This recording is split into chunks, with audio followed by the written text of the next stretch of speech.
You're watching Noir Street. I'm your host, Nero Wolfe. Every story hides a secret, and every shadow hides a clue. Tell us where in the world you're watching from. Subscribe, tap the like button, and join us as we drift into mystery. Chapter 1. The box that knocked it began, as many things do in our line, with something that didn't belong on West 35th Street. Not that the street is choosy. It takes in everything New York is willing to drag past a curb. Delivery trucks with drivers who think a horn is a substitute for a conscience, pedestrians with their minds elsewhere, and the occasional lover who believes a bouquet can patch a hole a shovel couldn't fill. But our stoop had its habits. The mail came when it came. Packages usually arrived with the weary certainty of groceries or books. If anything knocked, it was a fist with urgency behind it or a policeman's knuckles with authority. This knock was soft, almost polite. I was at my desk in the front room, with a stack of bills that needed Wolfe's signature, and a letter from a man in Syracuse who believed he had invented a foolproof way to catch a wife in the act. If only he could hire Nero Wolfe for 3 days at a reduced rate. I was considering whether to answer him with humor or cruelty, when I heard the knock, and then the bell. Fritz answered it naturally. Fritz always answered the door when he was in the house, and not in the kitchen, because he has the kind of dignity that makes even a doorknob behave. I heard the murmur of his voice, then silence, then his footsteps. He came into the office with a flat cardboard box in his hands, as if it had teeth. He set it on the corner of my desk without a word, and looked at it the way a man looks at a fish that has decided to climb a tree. It was heart-shaped. It was a shade of red that no honest tomato ever achieved. It had a ribbon, the color of old cream, tied in a bow that was too neat to be accidental. The lid was embossed with gold scrollwork and a name I didn't recognize, something that sounded like a boutique that charged admission. "What?" I said. "Have you been buying behind Wolfe's back, Fritz?" He ignored the remark, which is one of his more devastating techniques. "It was left on the step," he said. "The young man with the cap," he said only, "for Mr. Goodwin, for me." I stared. "Did he have a note? No note, no card, no paper?" Fritz's eyes flicked to mine. "It is handsome. That's one word for it." I touched the ribbon with a fingertip. It felt expensive. Anybody can leave anything on a step. "Did you see which way he went?" "He was gone when I opened the door." That was plausible. Our bell has a way of alarming delivery boys. I leaned back and looked at the box. It sat there, red and innocent, and I could already feel the building's imagination warming up. The brownstone has an imagination. It lives off the fumes of other people's business. The tenants on the upper floors treat any mystery as a free performance, and a heart-shaped box delivered without explanation is, in this city, an invitation to speculation. I considered simply dropping it in the wastebasket and seeing who came looking for it. That would have been neat. It would also have been wrong, because in my experience the universe punishes neatness. Besides, it had been addressed to me, not Wolfe, and there are certain provocations that a man of my temperament cannot ignore. I untied the ribbon. Fritz's mouth tightened. It wasn't disapproval, it was caution. He has seen too many things brought into that house. The lid lifted with a whisper. Inside, nestled in a bed of paper that had been crinkled by someone with artistic patience, were chocolates, rows of them, dark and glossy, each shaped like something that did not exist in nature. Shells, coins, little domes, ridges, squares with a dusting of something that might have been cocoa, or might have been ground-up promises. They smelled good. Not just sweet, but deep, like roasted nuts and bitter chocolate and whatever it is that makes a man forgive his own childhood. I looked for a card. There wasn't one. I poked at the paper bed. Nothing. "If it's a bribe," I said, "it's incompetent." They forgot the message. Fritz didn't smile. "Shall I take it to Mr. Wolfe?" "Number, if I take it to Wolfe, he'll make a speech about unsolicited offerings, and then, because it's food, he'll have Fritz destroy it with sorrow." I pinched one chocolate delicately, lifted it, turned it over. It had no mark. "Besides, it's addressed to me." Fritz's eyebrows lifted a fraction. in to Fritz's make language. next, and I will draw That was a part whole 2 too. paragraph.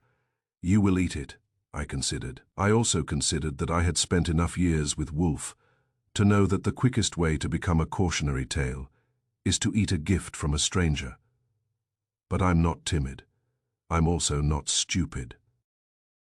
No, I said. Not yet. Put it in the pantry.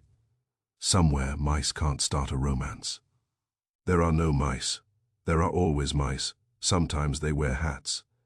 He carried it away with the same care he'd use for one of Wolfe's orchids, which is saying something, since Wolfe would sooner lose a client than lose a plant. I went upstairs. Wolfe was in the plant rooms. He is in the plant rooms from 9 to 11, and nothing short of a fire or a corpse will dislodge him, since we had neither at the moment. I followed the rules. I waited until 11, when the bell chimed and the door opened, and the warm, damp breath of his private jungle drifted out into the hall like a sigh. Wolfe appeared in the threshold, large and immaculate, his face composed in a way that suggests the world has been annoying him without success. He wore his gardening smock, and his hands were freshly washed, which in Wolfe's case means they were washed by Fritz. He saw me and said, "Well, a heart-shaped chocolate box arrived on the step. Addressed to me," I said. His eyes narrowed. "Indeed. No note, of course not." Wolfe moved toward the stairs with the solemnity of a monarch leaving a throne. "If there were a note, you would have had the courtesy to bring it to me. What makes you think I didn't? If you had, you would have been smiling." I smiled. "I can bring the box." Number Wolfe descended, gripping the banister as if it were an ally. "If it is addressed to you, it is none of my concern, unless you make it so. I may, I have no doubt." Wolfe reached the office and sat behind his desk, settling into his chair as if it were an extension of his spine. He looked at the bills waiting for him, and his lips compressed. "Where is beer?" "Coming," I said, because Fritz was already in motion. "Fritz believes beer is a sacred duty." Wolfe glanced at me. "You have not eaten the chocolate." "Number good." Wolfe accepted the glass Fritz placed beside his hand. He took a sip, and his shoulders relaxed a fraction. "What do you wish of me, Archie? I wish to know whether this is a Valentine token from a secret admirer or a practical joke from someone with a grudge, and whether I should keep it or have it tested." Wolfe made a sound that in another man might have been a laugh. In Wolfe it was a comment. "You are incapable of having a secret admirer. You are too visible." "That's a wound," I said. "It is an observation." As for practical jokes, Wolfe's eyes drifted to the window, beyond which New York was being New York. "There is nothing practical about them. Bring the box." So I did. Fritz retrieved it from the pantry and set it on a side table. Wolfe did not touch it. He leaned forward slightly, his heavy lids narrowing, and looked at it as if he were considering whether it could be persuaded to confess. "It is expensive," he said. That's what Fritz said. I did not ask what Fritz said. Wolfe's gaze moved from the ribbon to the gold lettering to the precise fold of the cardboard edges. "This is not the work of a cheap mind. Or someone trying to look like one with money," I said. Wolfe's eyes flicked to me, possibly. "Is there an address label? Number just Mr. Archie Goodwin in ink."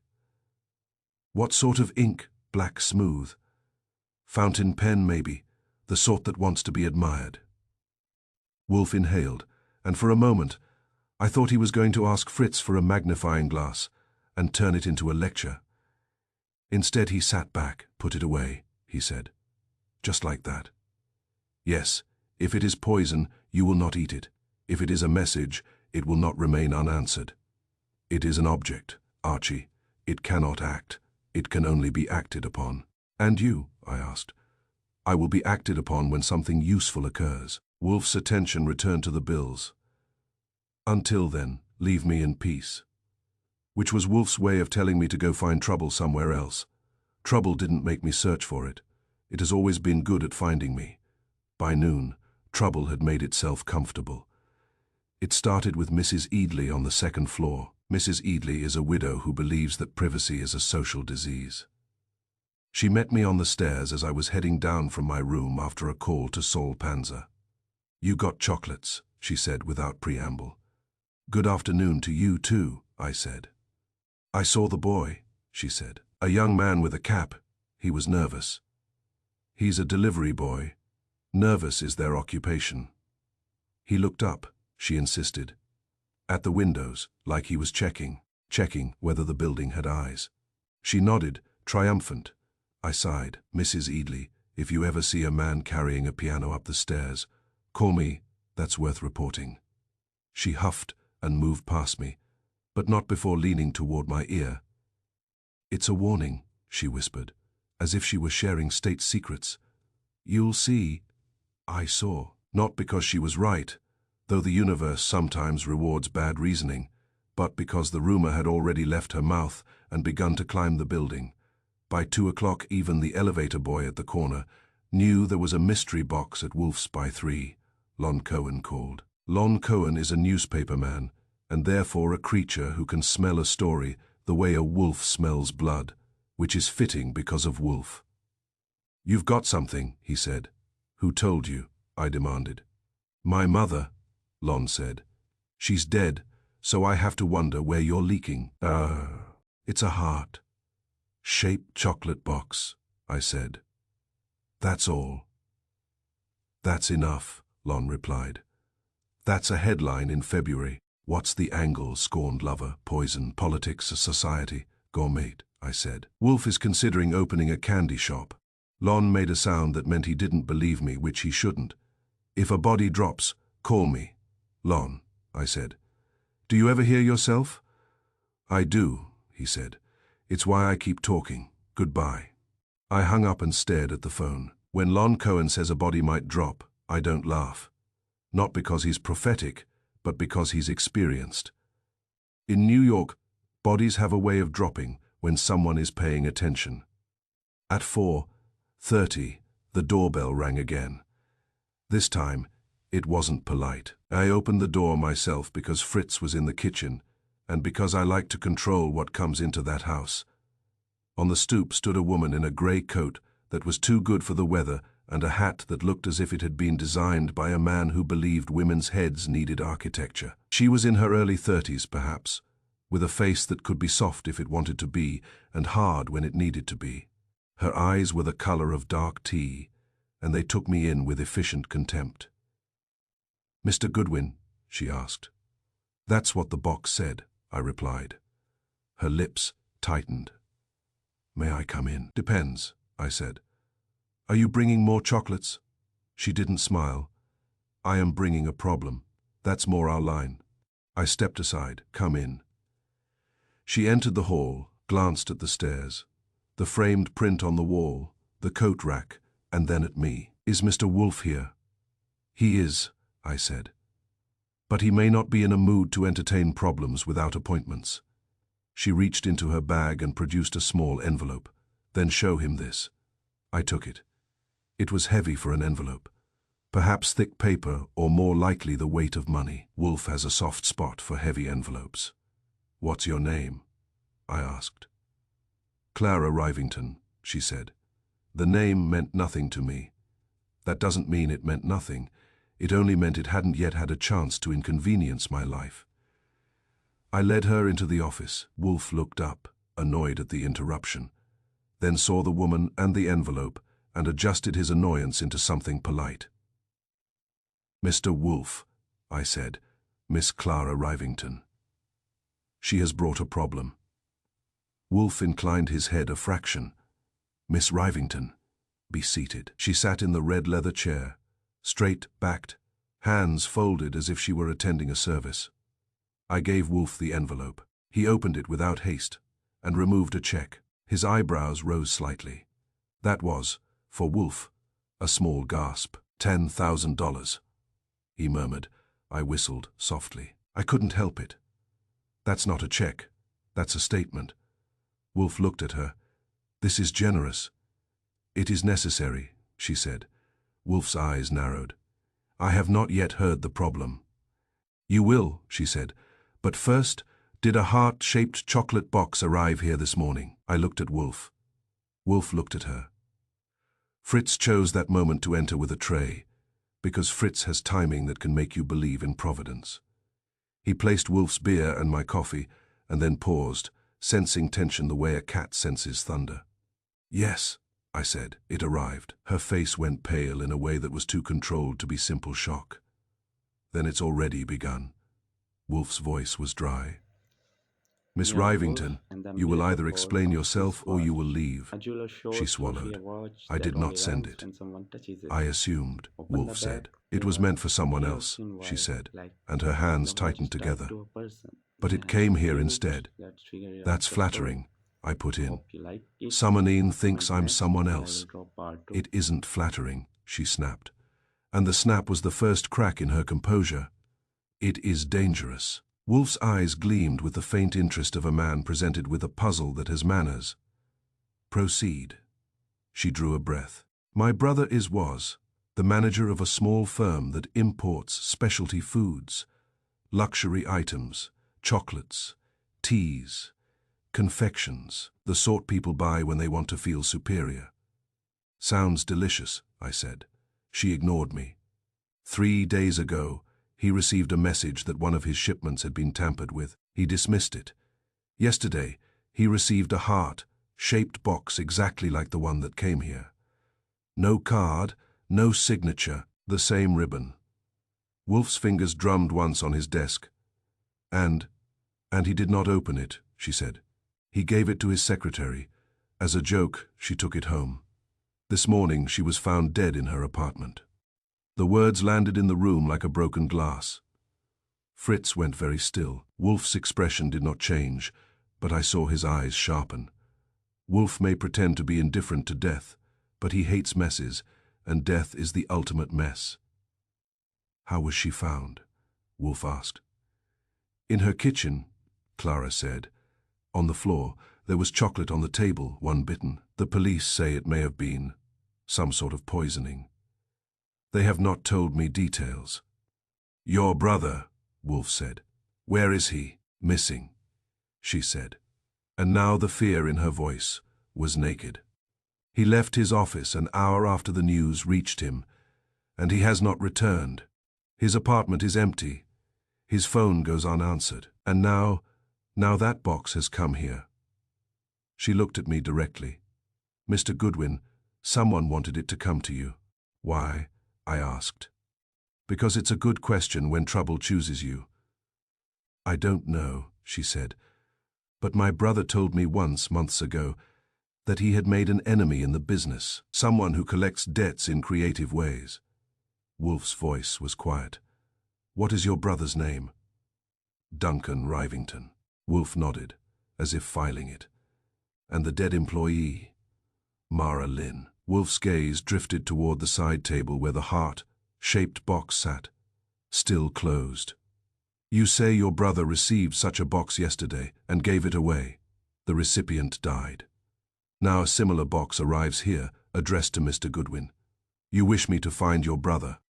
And whoever is doing this," she said. Wolfe's eyes hardened. "That is a matter for the police. They will accuse him," she said. "They will say he poisoned her, fled, and is guilty. But he didn't. He's stubborn, not stupid. He wouldn't run if he had done it, he would argue. He would." Her voice broke, and she looked down for a moment, then recovered with effort. "Mr. Wolfe, I am not asking you to rescue him from justice. I am asking you to rescue him from a trap."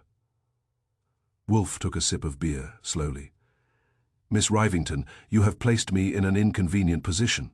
I waited. Wolfe likes to declare things inconvenient before he agrees to them. "The inconvenience," Wolfe continued, "is that you have already implicated my household. A box arrives here that may contain poison that is intolerable." I nodded.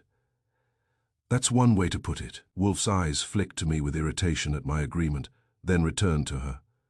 "I will accept your check provisionally. Mr. Goodwin will contact the police and inform them of this box. It will be examined. If it contains poison, we must know." Clara's eyes widened. "You will help? I will protect my house," Wolfe said. "If doing so incidentally assists you, that is fortunate." That was Wolfe's way of saying yes, without admitting the emotion behind it. Wolfe has emotions. He just prefers them invisible. I was reaching for the phone when the bell rang again. This time, it rang with a rhythm that suggested impatience. I went to the door. A man stood on the stoop, hat in hand, cheeks flushed from cold and urgency. He was well dressed in an understated way, the kind that suggests money with no desire to advertise it. His eyes were bright, and his mouth was set as if he'd been practicing a grim statement in his head. "Mr. Goodwin?" he asked. "That seems to be today's sport," I said. "Yes, I'm Howard Peskett," he said. "I need to see Wolfe. It's urgent. I have a mental catalogue of names in New York." And Peskett rang a faint bell in the society column section. The kind of man who would buy expensive chocolate, not because he liked it, but because it came in a box that looked like a threat. "What's it about?" I asked. His gaze flicked past me into the hall. A box, chocolate, and a woman who's dead. I stared at him. "Come in." When I brought him into the office, Clara Rivington stiffened as if she recognized him. Peskett recognized her too. His eyes widened, then narrowed. "You," he said, and the word had history. Clara rose. "Mr. Peskett." Wolfe's eyebrows rose, slightly, which for Wolfe is a flourish. "Mr. Peskett, Miss Rivington, clearly you are acquainted." "Unfortunately," Peskett said. Clara's voice was tight. "What are you doing here?" Peskett's jaw worked. "Trying to keep the police from putting my head on a stake. The dead woman, Mara Lynn, was my fiancée." Silence clamped down on the room.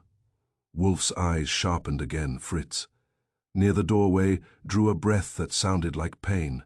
Peskett swallowed. "I was at her apartment this morning. She didn't answer. The superintendent let me in. She was." He stopped, and for a moment the practiced grimness cracked into something raw. She was on the floor. There was chocolate. A heart-shaped box on the table. I didn't touch it. I called the police. And then, his eyes swung to me. "Someone had told me a similar box had been delivered here, to you, so I came." "Someone had told you," I said. "Who?" Peskett hesitated. "A friend, a reporter." Wolfe sat very still. "Mr. Peskett, you say you did not touch the box at Mara Lynn's apartment?" "No," he said quickly. "I swear." Wolfe's voice was cool. "I do not accept oaths. I accept facts. Miss Rivington has just informed me that her brother, Mr. Duncan Rivington, received such a box and gave it to Mara Lynn. Mara Lynn is dead. Mr. Rivington is missing. Now a similar box appears on my doorstep, addressed to Mr. Goodwin. This is..." Wolfe's lips tightened. "A nuisance." "A nuisance," Peskett repeated, as if tasting the word and finding it obscene. Wolfe's gaze landed on him. "Do not misunderstand me. Death is not a nuisance. The intrusion into my household is." Peskett looked as if he might argue, but he had the sense not to. Clara spoke, her voice brittle. "Howard, this is not the time." "Isn't it?" Peskett shot back. "Your brother gave her the box, now he's vanished." It looks like someone wants it to look," Clara snapped. Wolfe raised a hand, not high, just enough to stop the air from catching fire. "Mr. Goodwin," he said, "call Inspector Kramer." I did. Kramer's voice, when he answered, sounded like a man who had already been having a bad day and resented me for existing. "Yeah, Inspector," I said. "It's Archie Goodwin." A pause.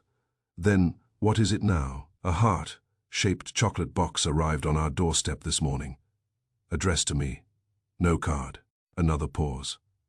Then, "You're kidding." "I wish. Also, there's a woman in Wolfe's office who says her brother received a similar box yesterday, gave it to his secretary, and the secretary is dead. Her name was Mara Lynn." The pause this time was longer and heavier. "Where'd you hear that name?" "From the sister, Clara Rivington. Also present is Howard Peskett, who says Mara Lynn was his fiancée, and he found her this morning with chocolate on the table." I heard a sound that could have been a sigh or a growl. "Don't touch that box." "We haven't," I said. "Good. I'm sending someone over. And you," his voice sharpened, "you stay put." "Inspector," I said, When have I ever stayed put? He hung up. Wolfe looked at me. Well, Kramer's sending someone, I said. Of course. Wolfe's gaze shifted to the box. Now we wait. Waiting at Wolfe's is a structured activity. It involves sitting, drinking, and pretending patience is a virtue rather than a necessity. Clara sat rigidly, hands clenched in her lap. Peskett paced twice, then sat because Wolfe's stare pinned him like an insect. Fritz disappeared into the kitchen, probably to chop something with more force than necessary. I took the chance to examine Peskett. He had grief in him, but grief can be a mask as easily as a wound. His shoes were polished, his coat expensive, his hands clean. He looked like a man who had been told the rules his whole life and was now furious that someone had rewritten them. You said you didn't touch the box at Mara's apartment, I said. He nodded sharply. I didn't. Did she ever mention receiving unusual gifts? Number, he swallowed. She mentioned Duncan once or twice. She said he was stressed, that he had troubles at the company. Clara's eyes flashed. My brother didn't. I'm not saying he killed her, Peskett snapped. I'm saying he's in the middle of it. Wolfe's voice cut through. If you wish to quarrel, do it elsewhere.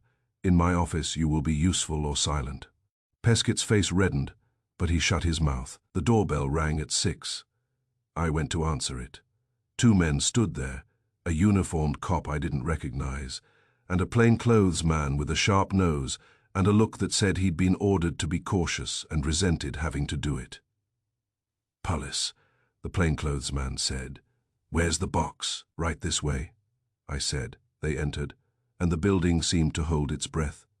The plainclothes man introduced himself as Sergeant Pearlie Stebbins, which meant Kramer was taking this seriously. Stebbins isn't a genius, but he's steady, and he has the kind of persistence that makes liars tired. He Nero eyed the Wolfe office, and the umbilical took in cord of Wolfe, wristwatch. Clara, A jeweler Peskett, shows Wolfe a me, watch and then the that only box. runs when someone touches it. Nobody touched it. Open the bag, there was a No, I hair-thin said. wire. Stebbins nodded, The watch and the belonged to a uniformed cop person. produced The gloves jeweler killed, and a flat that's evidence the end of bag. the story. They moved with the careful Like routine of it, men who have seen too comment many next, foolish and then deaths. drop part 2. As the cop lifted the lid, a scent drifted out, rich, dark, tempting. Stebbins leaned in, eyes narrowed. Looks like chocolates. Congratulations, I said. You've solved dessert. He ignored me, which is a professional courtesy among men with low tolerance. The cop examined the contents, then the paper bed. No note, Stebbins straightened. All right, we'll take it. He turned to Wolfe. Inspector Kramer said to tell you he'll be here soon. He's tied up at the Mara Lynn's place. That is appropriate, Wolfe said. Stebbins hesitated, then looked at Clara and Peskett. You 2 names, they gave them. Stebbins's gaze sharpened at Peskett. You found her? Yes, Peskett said, voice thick. Stebbins nodded slowly. You'll both have to come down to the precinct at some point. Clara's eyes flicked to Wolfe, and for the first time I saw desperation override pride. Peskett looked as if he might object, but he was too exhausted. The cop sealed the box in the evidence bag. The ribbon, now limp, looked suddenly pathetic, like a costume after the play ends. As they turned toward the door, Fritz entered from the kitchen carrying a tray with sandwiches. He stopped short when he saw the police and the evidence bag. His face tightened, and I saw something in his eyes that I didn't like. An old memory, perhaps, of Europe and authorities and doors opening at the wrong time. Wolfe noticed it too. His voice softened barely. It is nothing, Fritz. Fritz inclined his head and retreated, but the air he left behind was uneasy. Stebbins paused at the threshold. Mr. Goodwin, he said, Inspector Kramer says you're to stay available. That sounds like a marriage vow, I said. Stebbins didn't smile. He left. The office was quieter without the box. That should have been a relief. It wasn't. Clara stood. Mr. Wolfe. Wolfe held up a hand. You will remain until Inspector Kramer arrives. I have to. My brother. You will do nothing, Wolfe said. And now his voice was iron again. If you leave, you will be questioned more harshly. You will remain here where you are protected by my walls and my reputation. That shut her up. Wolfe's reputation is, in New York, not far from a weapon. Pescott stared at the spot where the box had been. Who would do this? He demanded. And the demand was not for an answer so much as for the universe to apologize. Wolfe's eyes were half-lidded, thoughtful. Someone who understands expectation, he said. Expectation, I echoed. Wolfe's gaze lifted to mine. The promise of sweetness, the assumption of safety, the belief that a gift is a kindness. He made a small gesture, dismissing something invisible. It is not the chocolate, Archie. It is what the chocolate invites. The bell rang again at 7:30, and this time it was Inspector Kramer himself. He came in like a man carrying a day on his shoulders that had gotten heavier with every hour. His face was red from cold and irritation, his hat brim damp, his coat collar turned up. He nodded at me, grunted at Wolfe, and then his eyes landed on Clara and Pescott. Well, he said, this is cozy. Inspector, Wolfe said, you are late. Kramer glared. I've been standing over a dead girl, Wolfe. If you want punctuality, hire a train. He looked at Clara. You're the sister. Yes, she said, voice steady but thin.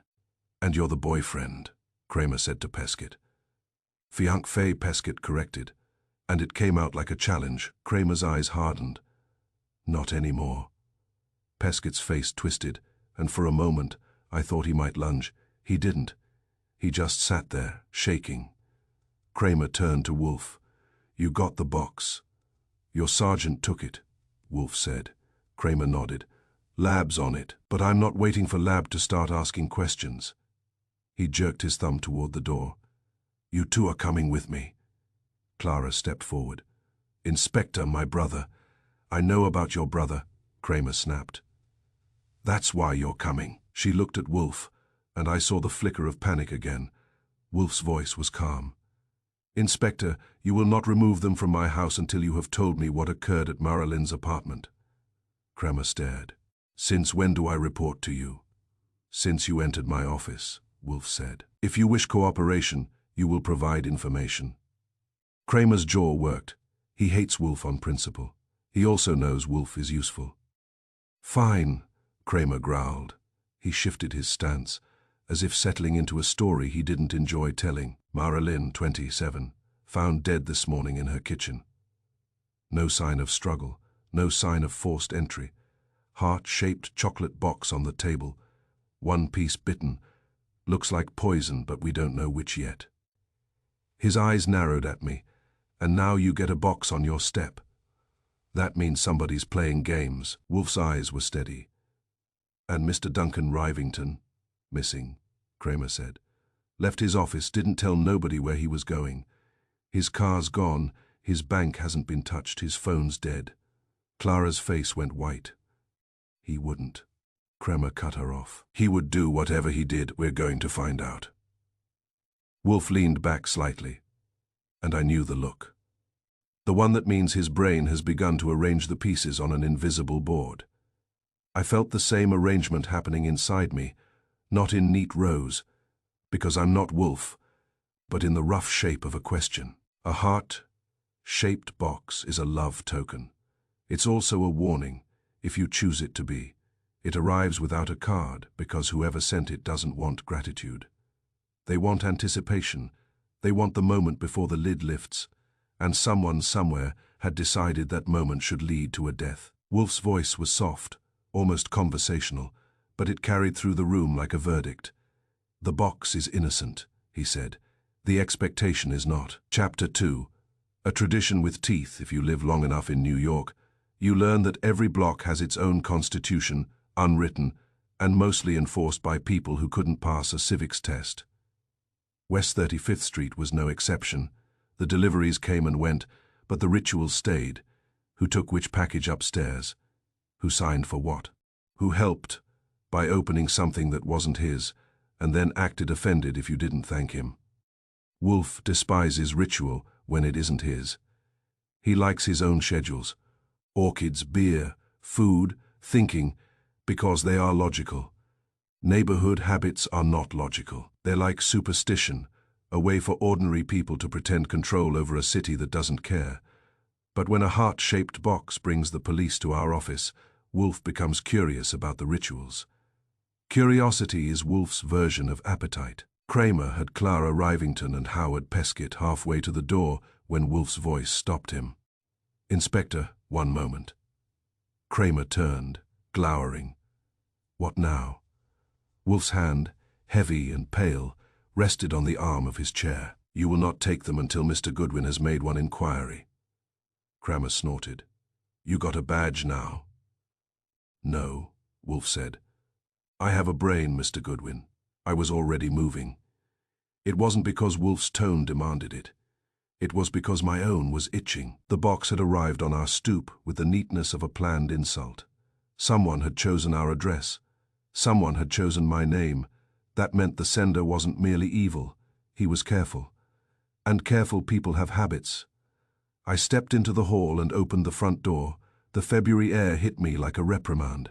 Across the street, a delivery truck idled and coughed. Up and down the block, the lights in the brownstones glowed in their orderly rectangles. A man walking a small dog glanced at me and then looked away, as if he'd seen too many men standing in doorways at night and wanted no part of their business. The building itself had settled into its evening watchfulness. Above us, tenants moved behind curtains like shadows in a fish tank. The doorman was not ours. We weren't that kind of building, but the brownstone next door, larger, richer, and newer in its self-regard, had a doorman during most hours. His name was Riley, and he treated the sidewalk as his personal domain. Near him stood a younger man, slim and restless, who wore a cap and carried himself like a man trying to be seen without being noticed. That younger man was Jace Hall. I hadn't known his name until that week, though I had seen his face plenty. He was the sort who could lean on a wall and make it look like a job. He helped Riley with packages and errands, and he had the kind of easy grin that made older women forgive him for being young and younger men, dislike him for enjoying it. When I approached, Riley's eyes widened a fraction. The police presence at our door had already made him alert. "Evening, Mr. Goodwin," Riley said, the way a doorman says it when he suspects he's about to be blamed for something.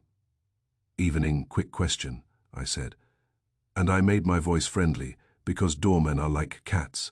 You don't chase them or they vanish. "You see a delivery boy this morning?" Young man with a cap dropped off a heart-shaped box at our stoop. Riley nodded, cautious. "I saw a kid." "Yeah. He stopped at your steps, rang, took off. I didn't think nothing of it. Folks send things." "Did you see where he came from?" I asked. "Truck, bicycle, on foot." Riley shrugged. "On foot, I think.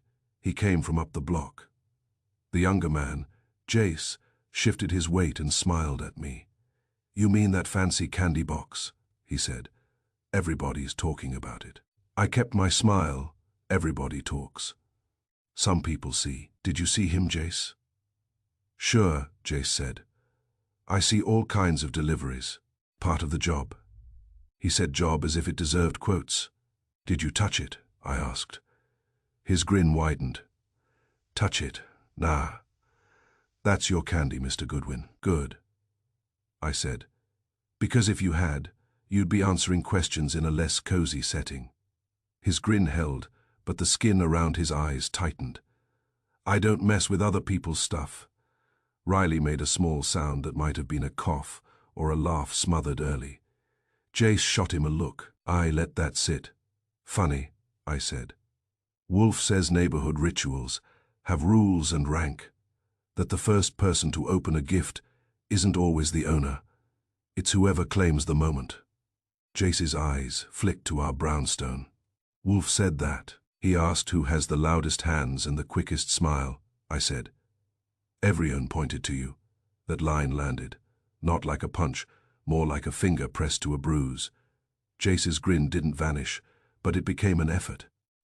"People like to talk," he said. "That's true," I agreed. "People also like to borrow. Sometimes they borrow without asking. That's what Wolfe calls sharing, only he says it like it's a disease." Jace's shoulders lifted and fell. "Look, I don't know nothing. A box showed up. You got cops. That's your business. It became my business when my name was on it, I said. Here's the thing, Jace. A woman is dead. She ate chocolate from a box just like ours. If anyone handled ours before it went inside, if anyone opened it, sampled it, swapped something, then you're in a story you don't want. Yoreli's face tightened. He looked like a man who regretted ever learning to listen. Jace's grin faltered at last. I didn't open it, he said, a little too fast. I held his eyes. Did you handle it? He hesitated, a blink too long, a swallow too loud. I picked it up. For a second, the kid set it down crooked on your step. I straightened it. That's all. Where'd you pick it up from? I asked. From the step, he said. Just moved it, so it wouldn't slide. Did you wear gloves? I asked. He gave me a look like I'd asked whether he wore pearls. Number. All right, I said. Then you're coming inside. His eyes widened. What, I didn't do nothing? You didn't do nothing, I said. And that may be the most suspicious thing you've said all day. Come on. Riley started to speak, then thought better of it. Dorman survived by knowing when to stay out of other people's mess. Jace followed me into the hall like a man walking into a dentist's office, trying to look casual while imagining drills. When we entered the office, Kramer was still there, coat on, impatience steaming off him. Clara sat rigidly, hands folded so tight her knuckles were white. Pescott stood near the chair, as if sitting had become impossible. Fritz hovered at the edge, face composed, eyes watchful. Wolfe took one look at Jace and said, "Ah, not a greeting, a conclusion," Kramer scowled. "Who's this?" "Jace Hall," I said. "Helper to the doorman next door. He says he handled the box this morning." Kramer's head snapped toward Jace. "You touched it." "Just moved it," Jace protested. "It was crooked." Kramer's face reddened. "You moved it. You moved evidence in a poisoning case." "I didn't know."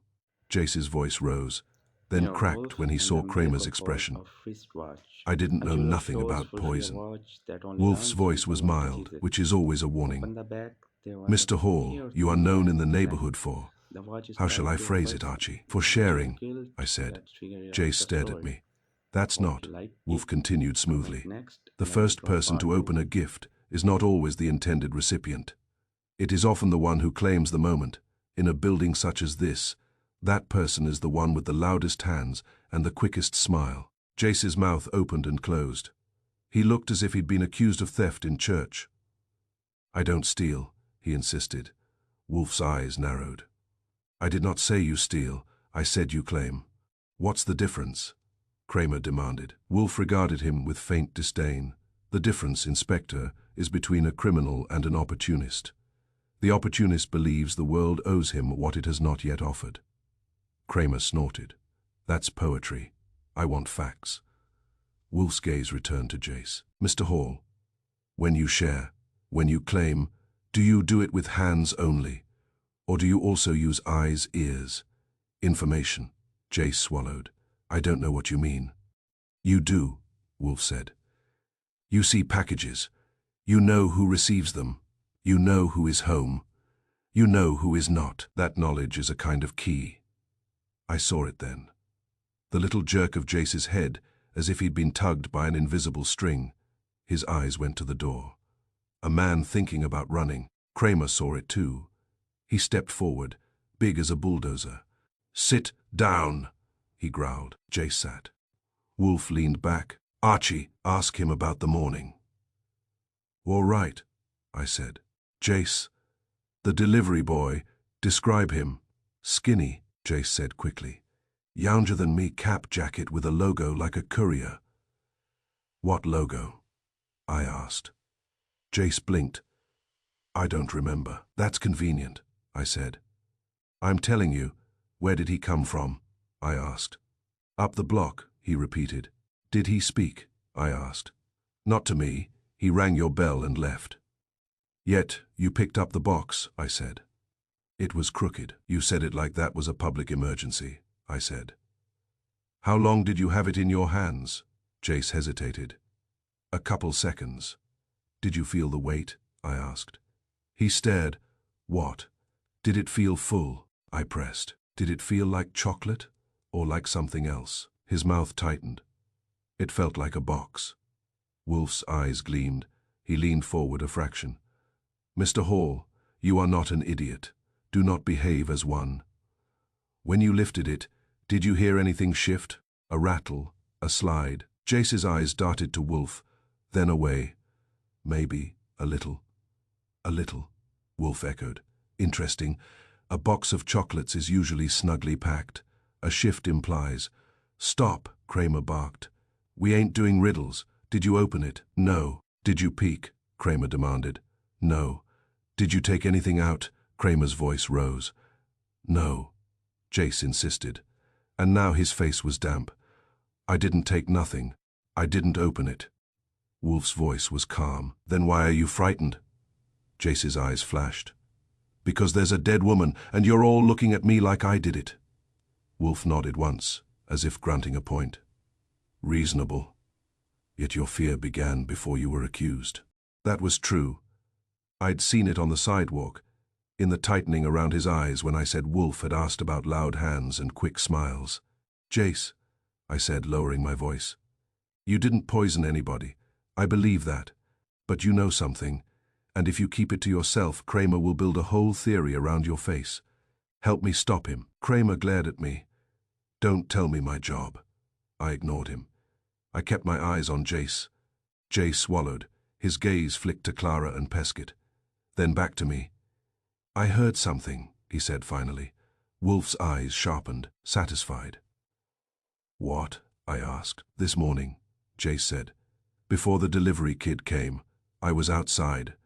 Riley sent me to the deli on 34th for cigarettes. I came back, and there was a guy across the street watching your stoop. My skin tingled. Describe him. Jace frowned. Trying tall, not huge, but straight. He had a dark coat and no hat. He looked like he didn't belong on the block. Like he was waiting for something to happen. You didn't tell this to a cop already? Jace's eyes darted. Nobody asked. Kramer made a sound like a tire losing air. Go on. The delivery kid comes, Jace said. Drops the box, rings, leaves, and that guy across the street. He nods, like he got what he wanted. Then he walked away. Which way? I asked. Nero Wolfe Toward then 8th gave a Avenue, call Jace of said, wristwatch. not fast like he A wasn't jeweler worried. shows Wolfe a watch Wolfe's that only voice ends was when someone soft, touches it. because he believed the Open the ritual bag, would do the there was a rest. hair thin Jace watch stared strap. at him. The watch Wolfe's started gaze to went to pulse, Kramer. then Inspector, shriveled you see, and triggered your off the city has floor. habits. Hope Your you like citizens it. have rituals. Comment next The sender of and the for box part counted 2. on them. Kramer grunted. Counts on what?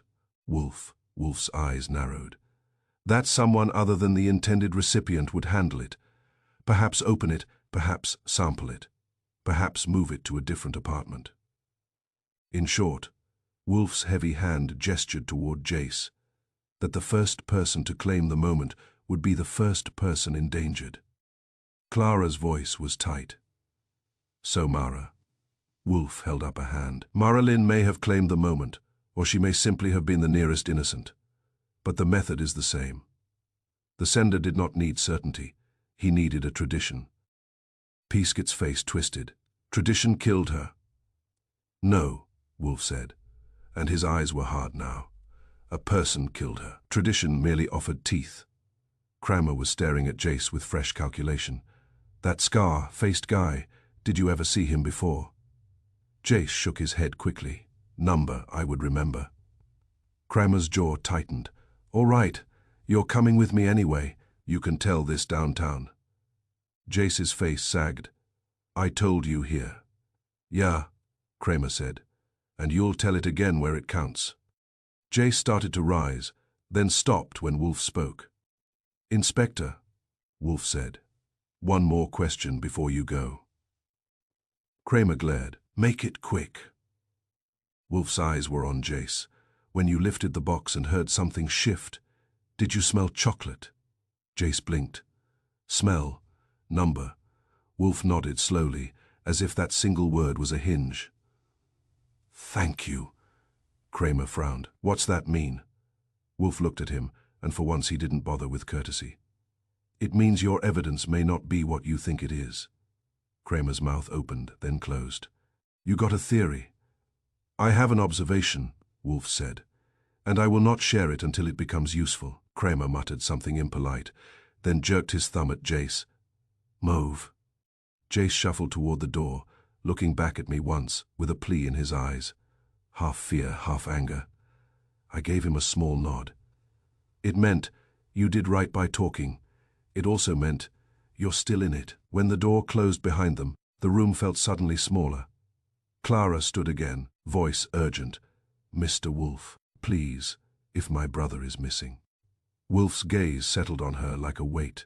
"Miss Rivington, your brother's disappearance is either guilt, fear, or strategy. I do not yet know which, but I do know this. The sender of that box is not improvising. He is using the city's habits as tools." I leaned against the edge of Wolfe's desk, arms crossed. "Keys," I said. Wolfe's eyes met mine.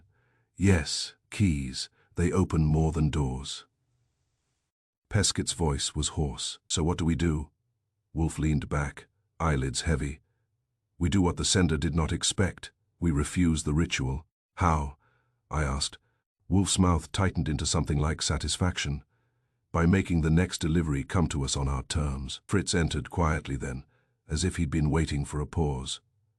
He set a fresh beer at Wolfe's elbow and a plate of sandwiches near me. His face was composed again, but his eyes were sharp. Wolfe took a sip. "Archie," he said, "tomorrow morning you will go to Mr. Rivington's office. You will speak to his employees. You will learn who had access to those boxes, who knew of the shipment, and who profits from fear." "And if the police stop me?" I asked. Wolfe's gaze was bland. "They will not. Inspector Kramer is irritated, but he is not foolish. He needs results." "And you?" I asked. Wolfe's eyes drifted toward the empty side table where the box had sat. "I will consider the absence of a smell," he said softly, "and the presence of expectation." He looked at me then, and the look was almost a smile, though Wolfe would deny it in court. "The tradition has teeth," he said. "Let us see whose hand it bites next." Chapter 3. The first bite. If New York ever runs out of crimes, it can still make a living retelling them. A day here can be replayed like a street riddle told backward. Who saw it? Who touched it? Who watched and said nothing? By the time Kramer returned to our office the next afternoon, he brought with him not just irritation, but a version of the day arranged in sequence. Like dominoes, someone had lined up with care. Jace Hall had talked. Not gracefully, not heroically, but thoroughly. Kramer stood in front of Wolfe's desk, hat in hand, as if the hat were the only object in the room he could control. "Your golden boy," he said to me, "remembers more than he did last night." "I never doubted his memory," I said. "Just his timing." Kramer grunted. He opened the box. Clara Rivington, seated rigidly in the red chair, made a small sound. Peskett's jaw tightened. "Opened it?" I repeated. "He swore. He swore he didn't open it," Kramer said. "Now he says he did. Claims he was checking for hazards." Wolfe's eyes lifted lazily. "Hazards?" "Yeah," Kramer snapped. "Like curiosity's wearing a badge now. He says after hearing about that first death, Mara Lynn, that's the secretary. He got nervous when he saw your box, so he lifted the lid." "Mara Lynn," Clara whispered, correcting softly. "Her name was Mara Lynn." Kramer nodded once. Brusque but not unkind. "Mara Lynn, 26, clean apartment, clean record, dead from something in the chocolate. Lab says, poison, fast, acting." Wolfe steepled his fingers. "Proceed," Kramer paced once. "Jace says he lifted the lid right there in Marilyn's lobby. Didn't see nothing odd. Chocolates looked fine, smelled fine. So he took one." "Of course he did," I murmured. Kramer shot me a look. "He took one then. Because this block's a friendly little kingdom. He offered them around, 3 people in the lobby. Mrs. Eadley refused. Riley said he was on a diet. A courier waiting for the elevator took one and left. And I asked. And nothing, Kramer said. Courier's fine. No hospital reports. Jace ate his piece and felt nothing. Then he carried the rest upstairs. To be nice, I said. Kramer's mouth twisted. Yeah, to be nice. Clara leaned forward. He brought them to Mara. Yeah, Kramer said. Says he knocked at her door around 8:30, told her somebody sent chocolates upstairs by mistake. She laughed. Took 2. Wolfe's eyes sharpened. 2, 1 for herself, Kramer said. 1 for later. That's what she told him. The room went still. She ate one, I asked. Right there, Kramer said. Bit into it while Jace was still talking. He says she made a face, said it tasted stronger than she expected. He thought she meant dark chocolate. He left. And the second? Wolfe asked quietly. Kramer's voice dropped. We figure she ate it later. By 9:17 p.m. neighbors heard a crash. She was on the kitchen floor. Ambulance called. Too late. Clara's hands were trembling now, though she fought it. Pescott stared at the carpet as if it had Nero betrayed Wolfe him. and the umbilical Wolfe cord did of not his move. watch. A The jeweler courier, shows Wolfe he a said, watch the that one only who took a runs chocolate in the someone lobby. visit. Open Tracked the him, bag, Kramer there was said. here thin He's wire, fine, like says it the tasted watch is tied ordinary. to a Then the person. poison was The selective, jeweler killed. Wolfe Let's murmured. figure out the story. Or placed in Watch certain like pieces, it. Kramer said. Comment next, and I will Wolfe's talk eyes part 2. drifted to me. Archie, the box on our step. Did it smell of chocolate? I remembered Jace's answer. Number, no, I said slowly. He said he didn't smell it. Kramer frowned. What's that got to do with it? Wolfe's voice was almost gentle. A fresh box of luxury chocolate announces itself. If it did not, something had changed. Kramer stared. You're saying the poison. I am saying, Wolfe cut in, that someone relied on appetite and habit. Jace claimed the moment. Mara Lynn accepted generosity. By 9:17, her latter became her last. Silence settled again, heavier now. Kramer jammed his hat back on his head. Labs running tests on the rest of the pieces. If only some are poisoned, we'll know. Wolfe nodded once. And Mr. Rivington? Still missing, Kramer said. But now we got Jace's fingerprints on that box, and a dead girl. He looked at Wolfe with open challenge. You still think the box is innocent? Wolfe met his gaze without blinking. Yes, he said. The box is innocent. The hand that arranged it is not. Kramer's jaw tightened. Then find me the hand. Wolfe's eyes half closed. Satisfied. I intend to. Chapter 4. The Wrong Suspect Smiles, New York, has a talent for choosing the wrong suspect quickly and loving him for it. By the time I reached Mara Lynn's building the next morning, Theo Price's name had been printed on the neighborhood's imagination in block letters. It fit too neatly not to use. He was the ex. He was loud. He had once shouted in the lobby about betrayal, fidelity, and other words that sound ridiculous when they echo off marble tile. Theo Price was anger with a gym membership. I found him exactly where rumor said he'd be, leaning against the reception counter in Mara's building, arguing with a patrolman who looked as if he would rather arrest the furniture than listen another minute. Theo was built like a man who trusted mirrors. Broad shoulders, tight shirt, jaw set as if permanently braced for insult. When he saw me, he squinted. You with the cops? He demanded. Worse, I said. I'm with Wolfe. He blinked. The fat detective. Careful, I said mildly. He hears that, and he raises his fee. Theo snorted. But it lacked conviction. I didn't send her anything. That's what I'm here to hear you say, I replied. Preferably with details. He dragged a hand through his hair. I didn't send her chocolates. I didn't send her flowers. I didn't send her a curse in a box. I was at the gym. On camera, I said. Yeah, on camera. His chin lifted. 6:30 to 9. Treadmill. Weights. Shower. Swipe card proves I was there. Ask them. I will, I said. But tell me something. Did you ever send her a heart-shaped box before? He stared at me. What kind of question is that? The kind that helps, I said. Theo's face shifted from anger to something like reluctant memory. Valentine's once, he muttered. Last year, big stupid box. She laughed at me. Why? I asked. She said it was predictable. His mouth twisted. Said romance doesn't come in shapes. That's poetic, I said.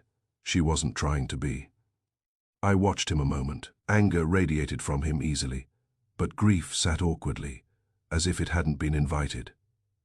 You two ended badly, I said. She ended it, he snapped. Said I was too much. And were you? I asked. He opened his mouth, then shut it.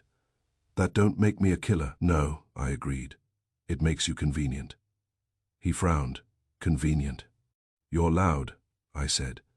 You're bitter. You've made a scene in this lobby. If someone wanted Mara's death to look like lover's revenge, they'd wrap it in a heart and let your shadow do the rest. Theo's expression shifted again, this time not anger, but calculation. You think somebody's setting me up? I think somebody understood this building, I said. Understood habit, understood gossip, understood you. He swallowed. I didn't do it.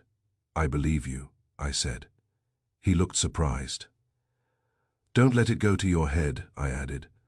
I believe you because you're too obvious. That earned me a glare, but not a denial. When I returned to the brownstone, Wolfe was in his office, fingers steepled, eyes half closed in the posture that means he is thinking hard enough to annoy the universe. Well? He asked without opening them. Theo Price is angry, I said. But he's also on camera from 6:30 to 9. Gym footage, swipe card, the works. Wolfe's eyelids lifted slightly. So the building's favorite suspect is sweating alibis. Nicely phrased, I said. He did send her a heart-shaped box once last year. Wolfe's gaze sharpened. So the shape is not random. No, I said. It's history. Wolfe leaned back. Anger is noisy, Archie. It draws attention. I do not chase noise. I chase pattern. Which pattern? I asked. The pattern that pretends to be romance, Wolfe said. A heart-shaped box is not merely a container. It is a suggestion. It whispers lover. It points to jealousy. It invites the mind to fill in the rest. And Theo's name fills in nicely, I said. Precisely. Wolfe's heavy hand tapped the desk once. Now ask yourself, who benefits from a death that looks like a lover's revenge? I considered. Not Theo. He becomes suspect number 1. Correct. Not Mara, I said dryly. Wolfe ignored that. Who else stands in the shadow? Duncan Rivington, I said slowly. Her employer. He gives her a box. She dies. He vanishes. Wolfe nodded. Yes, but that is too linear. The sender wanted confusion. He wanted the box to travel through hands, through habit, through Jace, I said. Through anyone who would claim the moment. Wolfe corrected. The shape was bait. It invited a known hand to lift the lid. I leaned against the edge of his desk. You think the sender counted on Jace? I think the sender counted on someone like Jace, Wolfe said. An opportunist, a sharer, a young man who believes curiosity is a virtue. And if Jace had eaten the wrong piece? I asked. Wolfe's eyes hardened. Then Jace would be dead, and the story would be different, but still useful to the killer. Useful how? Chaos, Wolfe said, blame scattered. Perhaps the poison was not in every piece. Perhaps it was placed with intent. To reach Mara, I said, or to reach someone she would feed, Wolfe replied. The idea settled between us like a weight. I straightened. Theo says she once mocked the heart shape, said romance doesn't come in shapes. Wolfe's lips twitched faintly. She was correct. Then why use it again? I asked. Wolfe's gaze drifted to the window, where New York moved in restless patterns below. Because someone knew it would not be refused, he said. Not by Mara, not by Jace, not by a building that treats deliveries as theater. He looked at me then, eyes bright. Archie, he said softly. We are not hunting a jealous lover. We are hunting a mind that understands appetite. And reputation, I added. Yes. Wolfe nodded once. And ritual. I thought of Theo Price, sweating under fluorescent lights, every punch thrown into a bag becoming an alibi. I thought of Jace Hall, grinning as he lifted a lid he had no right to lift. I thought of Mara Lynn, laughing perhaps, as she bit into something shaped like affection. A heart-shaped box, I said, to point at a man who once used one. Wolfe inclined his head. Unless, he said, the shape was not meant to point at Theo. Then at who? I asked. Wolfe's eyes closed again, but this time the gesture was deliberate. At a hand known to reach first, he murmured, and at a death that would rearrange more than grief. The wrong suspect, I realized, was smiling somewhere, not because he had been accused, but because he had expected it. Chapter 5. The harmless box. Inspector Kramer arrived just after noon with the expression of a man who had been forced to swallow a fact he disliked. He didn't sit. He rarely did, unless he intended to stay long enough to win. The lab's done, he said, dropping a folded report onto Wolfe's desk, as if it had offended him personally. Wolfe did not reach for it. And Kramer's mouth tightened. Clean. Clara Rivington, who had been pale for 2 days straight, blinked. Clean. No poison in the remaining pieces, Kramer said. No foreign substance in the chocolate. No tampering with the fillings. Nothing under the paper. Lining, nothing in the ribbon. Just expensive candy. I exhaled slowly. So the box from our stoop wasn't the killer. Not from that box, Kramer growled. Wolfe extended one finger and drew the report toward him with mild distaste, as though it were a menu he already knew by heart. He scanned it, nodded once, and let it fall back to the desk. Thank you, Inspector. That's it, Kramer demanded. A girl's dead, and your magic candy's harmless. Wolfe's eyes shifted to the sealed evidence box the police had returned for examination in his presence. The lid was slightly bent from handling. He reached out and tapped it with one heavy finger. The sound was dull, ordinary. We're hunting a story, Wolfe said. Not a chemical, Kramer stared. You lost me. That is not unusual, Wolfe replied calmly. I stepped in before Kramer exploded. If the chocolates are clean, I said, then Mara Lynn didn't die from what was in the box. She ate chocolate, Kramer snapped. She's dead. Yes, Wolfe said softly, but not because of cocoa. The room stilled. Clara's hands tightened in her lap. Then how? Wolfe leaned back in his chair, the great bulk of him settling with deliberate gravity. Miss Rivington, he said, when your brother received the first box, did he open it? No, she said. He gave it to Mara, as a joke. Because he trusted the symbol, Wolfe murmured. Because a heart-shaped box promises sweetness. It announces affection, or apology, or flirtation. It does not announce danger. Kramer folded his arms. You're talking philosophy. I need a cause of death. You have one, Wolfe said. Your lab will find it. Kramer hesitated. That was new. What do you mean? I asked. Wolfe's gaze turned to me. Archie, when Mr. Hall opened the second box in our lobby, did he report any unusual odor? No, I said. He said he didn't smell chocolate at all. Which is peculiar, Wolfe said. Luxury chocolate is aromatic.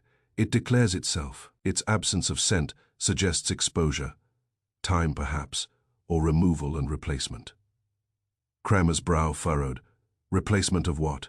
Expectation, Wolfe said dryly. Kramer made a strangled noise. Enough with expectation. Wolfe ignored him. Mara Lynn took 2 pieces. One she ate immediately, one she reserved for later. At 9:17, she collapsed. Clara pressed a hand to her mouth. Wolfe's voice did not soften. If the remaining chocolates test clean, then the poisoned piece is gone, consumed, or removed before testing. Kramer's eyes narrowed. You're saying only certain pieces were treated? I am saying, Wolfe replied, that the box itself was harmless. The danger lay in the path it traveled. I felt it click into place, not neatly. Wolf's mind is neat, mine is energetic. But enough. Someone didn't need every chocolate poisoned, I said slowly. Just one, the right one. Or two, Wolfe said. One for certainty, one for distribution. Clara looked up sharply. Distribution. Wolfe nodded. The sender relied upon tradition. A delivery arrives. A curious young man opens it. He shares. He carries it upstairs to be nice. The gift moves from hand to hand. Like a loaded spring, I murmured. Yes. Wolfe's eyes gleamed, compressed by ritual, released by appetite. Kramer paced once across the rug. So what? Somebody slipped poison into one piece and counted on Jace to deliver it to Mara. Perhaps, Wolfe said. Or perhaps the poison was not in the chocolate at all. Kramer stopped. What? Wolfe leaned forward slightly, tapping the lid again. The weapon was not inside the box, he said. The weapon was who touched it first. Silence dropped hard. Clara's voice was thin. You think, Jace. I think, Wolfe cut in, that Mr. Hall's habit was known, that someone understood he would open a gift not addressed to him, that he would offer pieces freely, that he would carry it upstairs. Kramer's eyes flicked toward me. So the killer used Jace. Yes, Wolfe said simply. I felt a chill creep up my spine. Used him how? Wolfe's gaze was steady. If the poison piece was placed where Mr. Hall would not select it for himself, but would leave it in the box, then the sender was aiming at a specific recipient. Mara, Clara whispered. Or anyone she fed. Wolfe corrected. Kramer's jaw worked. The lab says the chocolate's clean. The remaining chocolate, Wolfe said pointedly. Kramer swore under his breath. Wolfe continued, voice calm. Mara Lynn did not die from chocolate. She died from what she believed chocolate meant. She accepted it without suspicion. She ate without fear. And that's murder, I said. Yes, Wolfe agreed, but not by confectionery, by narrative. Kramer glared. Narrative don't kill. It does, Wolfe said quietly. When it persuades you to lower your guard. The inspector fell silent. I walked to the evidence box and studied it. Harmless cardboard, satin ribbon, glossy promise. Samena knew Jace would open it. I said, knew he'd share, knew Mara would accept. Wolfe nodded once. And someone knew Theo would be blamed, I added. Indeed, Wolfe said. Anger is convenient camouflage. Kramer's voice was rough. You're telling me the real weapon was habit? Yes, Wolfe said. Tradition with teeth. Clara looked from Wolfe to me, eyes wide with something between fear and dawning comprehension. So the box was innocent, she said softly. Wolfe's gaze hardened. The box was harmless, he said, but the story attached to it was not. He tapped the lid once more decisively. We are not looking for a chemist, Wolfe said. We are looking for a storyteller. And somewhere in the city, I thought, that storyteller was counting on us to keep tasting the wrong piece. Chapter 6. The share that kills. If you want to understand a death in New York, you do not begin with grief. You begin with appetite. Wolfe summoned the 3 lobby tasters as though he were hosting a tasting of his own. They arrived separately, suspicious and uneasy, and sat in the red chairs as if the cushions might accuse them. First came Della Knox, a tenant from the 3rd floor, compact, sharp-eyed, with a voice that could cut glass. Then Mr. Rourke, the building superintendent, heavy-handed and defensive by profession. Finally Nina Vale, the courier who had accepted a chocolate between deliveries and kept moving. Wolfe regarded them in turn. You each consumed a piece from the box Mr. Hall opened in the lobby, he said. Della nodded briskly. He said it was from upstairs. I assumed someone was being generous. Rourke shifted. I only took one because he insisted. Nina shrugged. It was chocolate. I had a long route. And none of you fell ill? Wolfe asked. No, Della said. Perfectly fine. Rourke grunted. Tasted strong, though. Nina nodded. Dark, Wolfe's fingers steepled. The fact settled into the room like a weight. All ate. All lived. It cleared the chocolate and indicted the sequence. Wolfe turned to me. Archie, I understood. Mara Lynn took 2 pieces, I said. One immediately. One she kept. Della's eyes widened. Kept? For later, I said. Rourke scratched his jaw. Later, like when? Whores, I said. Kramer, who had taken up position by the window as if determined to loom, spoke roughly. She died at 9:17 p.m. Neighbors heard a crash. Nina frowned. Jace gave us those chocolates around 8:30. So the first bite didn't kill her, I said. The second did, or something taken with it. Wolfe's gaze sharpened slightly. Miss Knox, did Miss Lynn appear distressed when you last saw her? Della hesitated. Not exactly, but she was. Jumpy lately, jumpy, Wolfe repeated. Startled easy. One night last week, she dropped her keys and nearly screamed. Della folded her hands. Said she'd been having panic spells. Medical treatment? Wolfe asked. Della glanced at Rourke, then back. She mentioned pills, for calming down. Rourke nodded reluctantly. Saw a prescription bottle on her counter once when I fixed her sink. Nina tilted her head. She took something before a phone call once. I was delivering a package upstairs and heard her arguing through the door. After, she looked pale. Wolfe's eyes flicked to Kramer. A phone call? Kramer scowled. We're checking her records. When did this argument occur? Wolfe asked Nina. 2 nights before she died, Nina said. She sounded scared. Not angry, scared. The word hung in the air. Wolfe leaned back slightly. Mara Lynn consumed 1 chocolate in the lobby, he said slowly. She remained alive for nearly an hour. Later, alone in her apartment, after a disturbing phone call, she ate the second piece, or consumed something else in proximity. Clara, seated quietly near the edge of the room, whispered, You think it wasn't the chocolate at all? I think, Wolfe replied. That timing matters. Kramer shifted his weight. Lab still analyzing tissue samples. Wolfe inclined his head. Good. They should pay special attention to interactions. Nero Wolfe, and Interactions, then Kramer Wolfe of demanded, of between his whatever watch. substance she A used jeweler for shows panic, Wolfe a Wolfe watch said that only evenly, runs when someone and touches whatever it. she consumed Open the afterward. bag, there was a pale Silence. thin white Della bag. swallowed. You The mean watch her talked own to a medicine? person. Then Wolfe's you eyes used rested on her. to figure out the I story. mean that panic is Hope you like persuasive. it. A woman who Commitment, fears there something is may no reach for part 2. calm. A woman who believes she has eaten something dangerous may take more than prescribed. I felt the shape forming. She took 2 chocolates, I said. One now, one later, after a phone call that shook her. And perhaps, Wolfe murmured, after being reminded of the earlier death. Clara closed her eyes briefly. The share did not kill her, Wolfe continued. The share placed the story in motion. What killed her may have been what she saved, like a secret.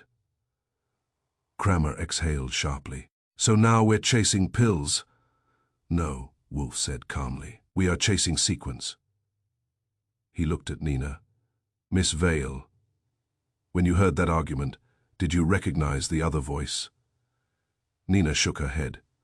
Male, low-controlled, threatening, Wolfe asked. Not shouting, she said. Was quiet. Wolfe nodded once. Archie, he said, what does a heart-shaped box promise? Affection, I said. And what does a threatening phone call create? Wolfe asked. Fear. Yes. Wolfe's voice was soft but firm. And what do fear and affection together produce? I didn't answer immediately. I didn't like the answer. Confusion, I said finally. Wolfe's eyes gleamed faintly. Precisely. Confusion sharp enough to make a woman doubt her own body. Kramer rubbed his temple.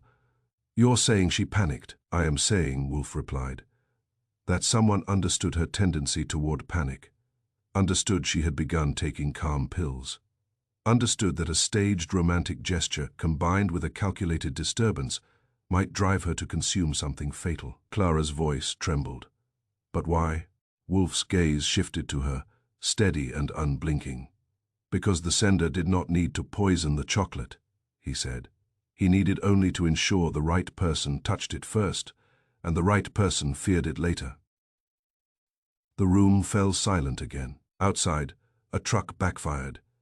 Inside, no one moved. The share that kills, I thought, isn't the bite in the lobby, it's the private one. After the story has taken root. Chapter 7, The Expectation Trap. Mara Lynn's apartment was neat in the way a careful person is neat. Not obsessive, not sterile, but ordered. The sort of order that keeps panic from spreading. I stood in her bathroom with Inspector Kramer and a uniformed officer who looked as though he'd prefer a bank robbery. The cabinet above the sink was open. Inside, arranged with domestic precision, were a toothbrush, a small jar of face cream, a box of cotton swabs, and a prescription bottle, half full. Kramer handed it to me without ceremony. "Picked it up the morning she died," he said. "Pharmacy 2 blocks over." I read the label aloud. Mara Lynn, anti-anxiety medication, 1 tablet as needed. "As needed," Kramer muttered. "That's a wide door." I twisted the cap.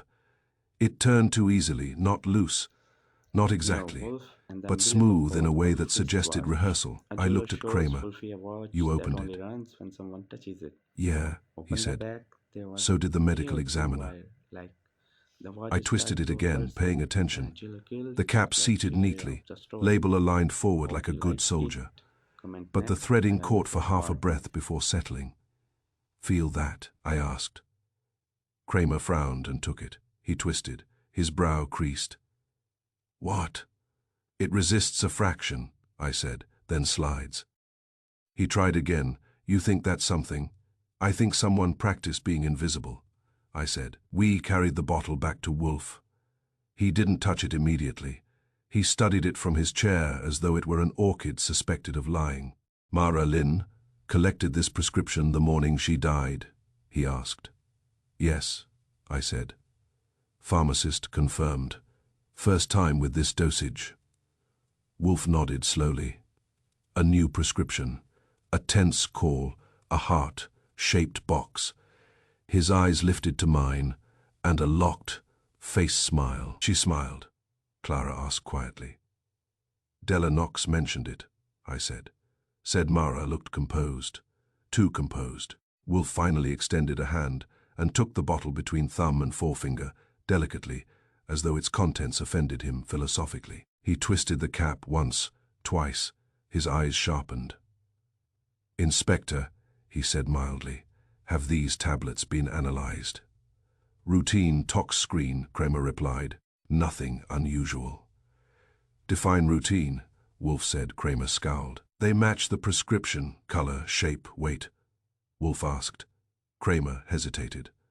Wolfe's heavy eyelids lowered a fraction. "You see, Inspector, poison is not always additive. Sometimes it is substitution." Silence crept across the office. "You're saying the pills?" Clara began. "I am saying," Wolfe cut in gently, "that if one wished to ensure a fatal outcome, one would not rely on chocolate. Chocolate is democratic. It travels. It is shared." His gaze shifted to me. "But a pill bottle," he continued, "is private." I felt it land. "Mara eats 1 chocolate in the lobby," I said slowly. "Feels nothing dramatic. Goes upstairs later, she gets a phone call." "That shakes her," Wolfe said. "She panics," I continued, "thinks maybe something's wrong, takes her medication."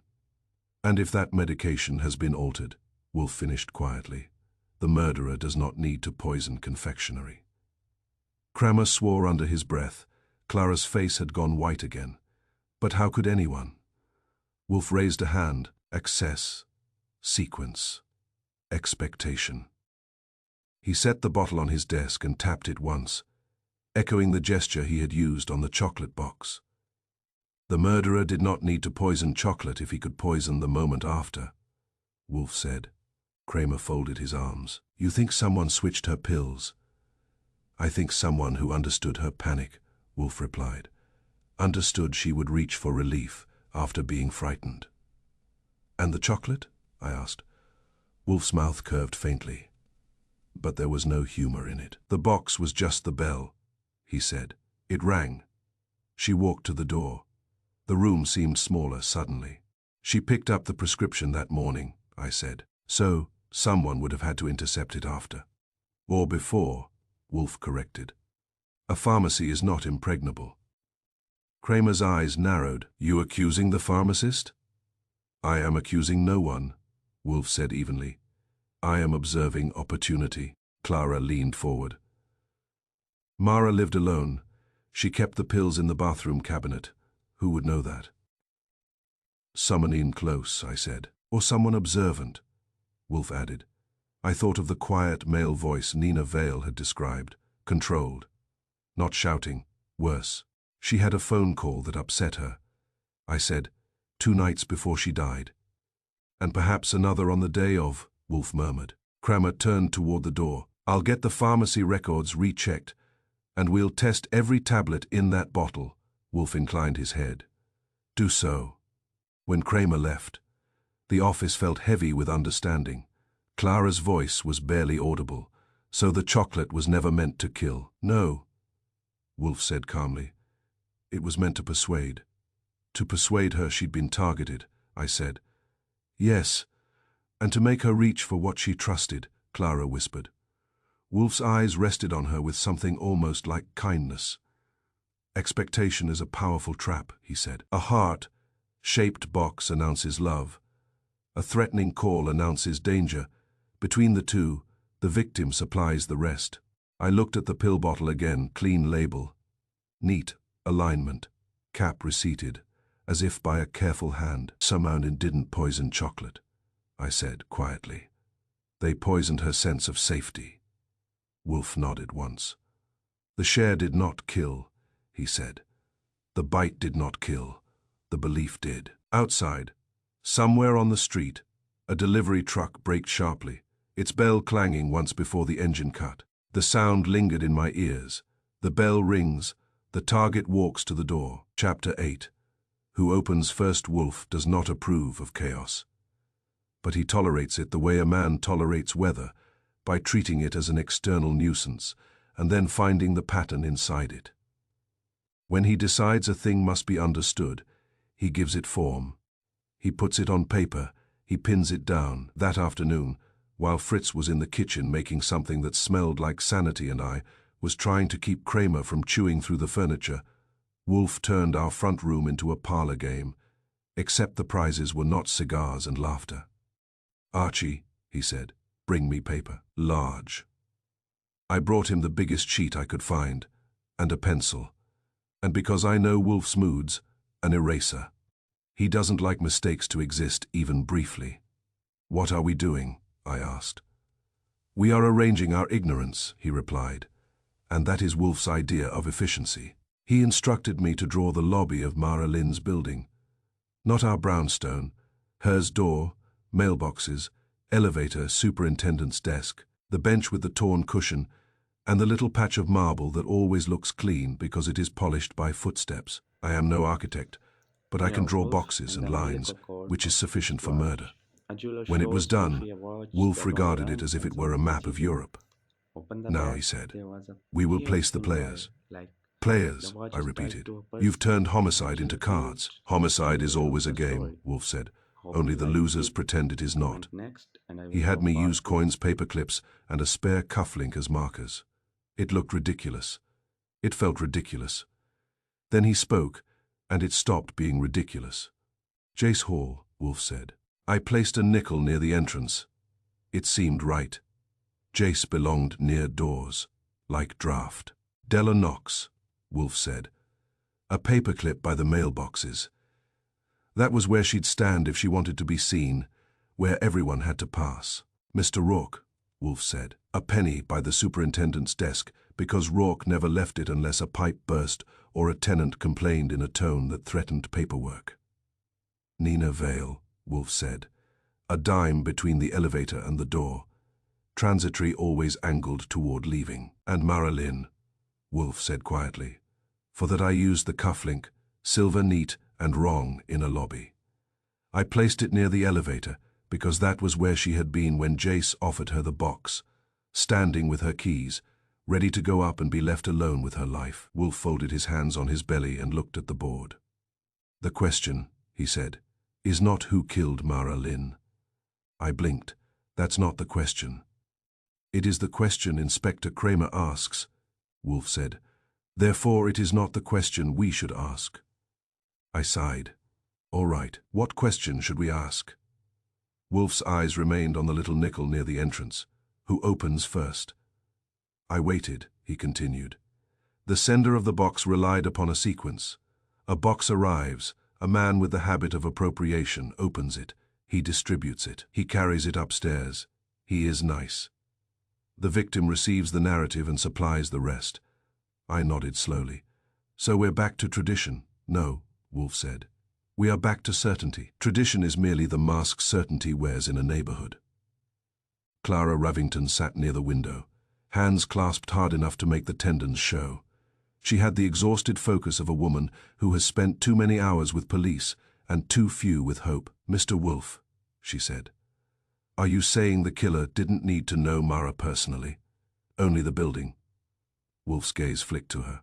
"The killer needed to know both. The building for the sequence, Mara for the trigger." I leaned against the edge of Wolfe's desk, arms folded. "We can eliminate some people right here." Wolfe's eyes half-lidded. "Proceed." "The building wants Theo Price," I said. "Mara's ex-loud, bitter, convenient." "And wrong," Wolfe said, "and it wasn't a guess." "Wrong," I agreed. "Theo barely knows the lobby rules. He doesn't live by them. He doesn't know who opens what first. He'd still be standing on the sidewalk, trying to decide whether ringing the bell makes him needy." Clara gave a small, involuntary sound that might have been agreement. Wolfe's voice was dry. "A man like Theo believes the world should accommodate his emotions. He does not study the habits of strangers. Therefore, he is unlikely to have devised this. Also," I added, "he was at the gym with a camera sweating his alibi."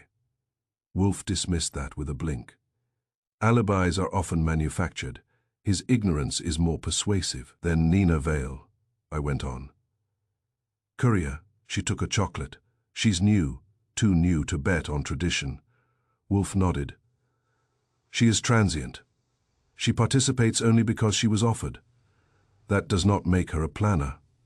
Clara asked quietly, "What about Mr. Rourke?" I shrugged.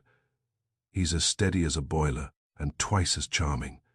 He knows the building, but he doesn't invent things.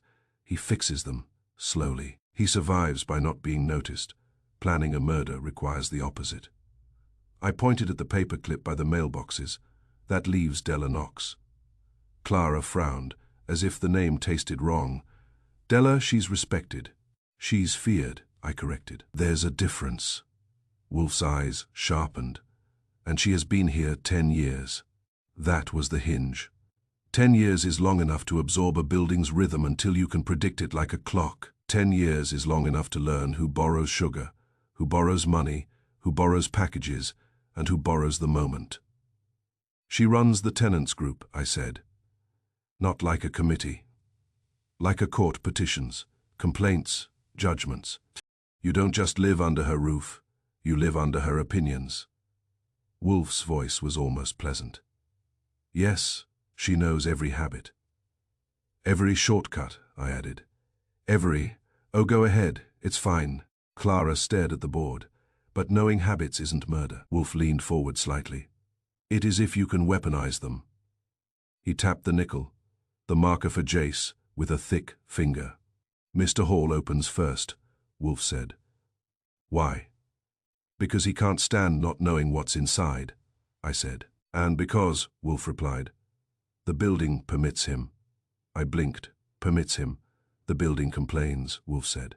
"And then it accepts. It is the oldest bargain in communal living. A small thief is tolerated because confronting him is tedious." I thought of Riley, the doorman's resigned face, of Rourke's shrug, of Della's sharp disapproval, that somehow never resulted in Jace actually being stopped. "You're saying everybody lets Jace do it," I said. "Yes," Wolfe said. "And someone knew that." Clara's eyes widened. "Della knew." "Of course," Wolfe said, as if discussing weather. She has filed grievances. She has scolded him in public. She has complained to Mr. Rourke. Her knowledge is explicit. I remembered something Rourke had said in passing when I'd questioned him earlier, delivered with the weary tone of a man who had lived through too many tenant wars. She filed 3 written complaints about Jace, I said. Wolfe nodded, satisfied. Their evidence of knowledge. The killer needed to be certain the box would be opened. Miss Knox had certainty. Clara's voice tightened. But why would she want Mara dead? That, Wolfe said calmly, is the motive we will eventually confirm. For now we establish capacity. He gestured toward the cufflink, the marker for Mara. Mara Lynn, Wolfe said, had begun taking medication for panic. Clara nodded slowly. Della mentioned she'd been jumpy. Yes, Wolfe said, and that is revealing, not merely that Mara was jumpy, but that Miss Knox knew it, remembered it, and considered it noteworthy. I frowned. Lots of neighbors know too much. Not in New York, Wolfe replied. New Yorkers know too little by design. They learn not to notice. When someone notices, it is intentional. I let that sink in. It was true. Most people in the city practice blindness like a civic duty. So Della notices, I said, and she governs. Wolfe's eyes gleamed faintly. Governance is power. Power is motive's cousin. Clara swallowed. She could have entered Mara's apartment. I watched Wolfe's face. He did not answer quickly, which meant the answer mattered. Miss Knox has influence, he said. She can request access under plausible pretexts, a tenant meeting, a building inspection, a complaint about noise, a concern for a neighbor's welfare. I pictured Della Knox's brisk smile and authoritative voice. Mara, dear, people are worried. I just want to check something. It'll take a second. A person like Mara, careful, anxious, polite, would not slam the door. She would step back.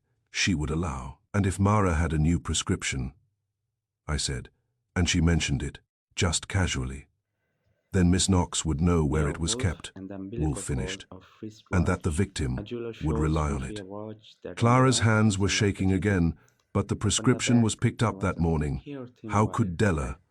The watch is Wolfe tied held to up a a finger. person. You assume the Jeweler prescription clinic. was intact She at pickup. the story.